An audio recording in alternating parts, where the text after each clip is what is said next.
The Valley of Megiddo is one of the most important parts of the Bible land.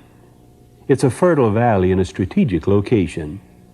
This is why Solomon rebuilt the old Canaanite city of Megiddo as a chariot city to protect his kingdom from the north. Well, Megiddo is one of the Canaanite royal cities located on a crossroad, and it was very, very important city in the early days, especially for caravans passing by. And I guess that's why the Canaanites used to tax the people heavily here for their protection. It was taken by David, and David never paid attention till the days of his Solomon, according to 1 Kings chapter 9.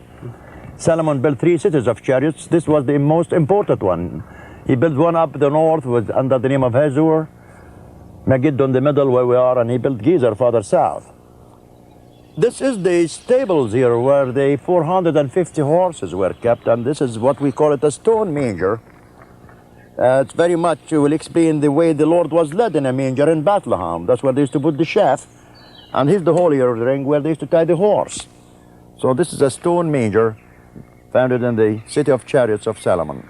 And are there any Canaanite ruins around? Well, sure, there is Canaanite. Where we are standing is Solomon 1000 BC. Just beyond the date palm trees is the Canaanite 2000 BC. Haven't they found a Canaanite altar down there? Well, they did, and we just showed to the people a big circle, because the Canaanites, they used to worship the moon and the sun, and they used to sacrifice animals, not a human being like the Edomites. Yeah, they did find a huge Canaanite altar, with a big circle facing east toward the sun. Now, the water supply in that time, in the time of the Canaanites, used to be outside the wall. They cut down 183 steps down.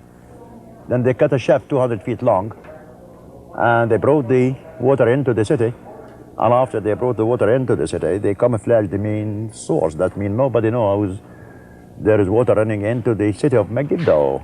And I do believe the idea was carried from the Gibeon tunnel, because we have 3 tunnels in the Holy Land. Number 1 is Gibeon. Number 2 here, number 3, Hezekiah'S tunnel in Jerusalem. Elias mentioned the Hezekiah tunnel.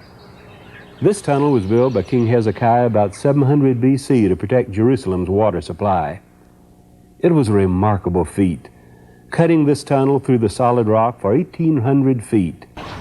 This tunnel was discovered in 1880, and it's possible to wade through the tunnel today. The tunnel is 1/3 of a mile long, cut through the solid rock.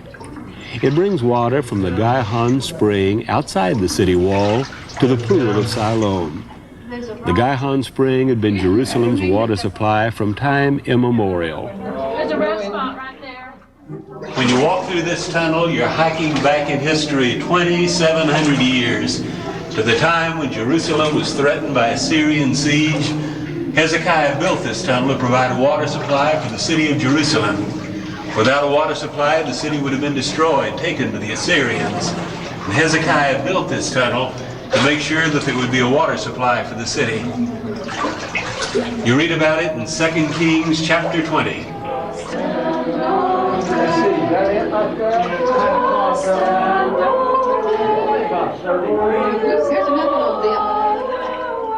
Near the south end of the tunnel, they found an inscription in the wall in archaic Hebrew from the days of Hezekiah.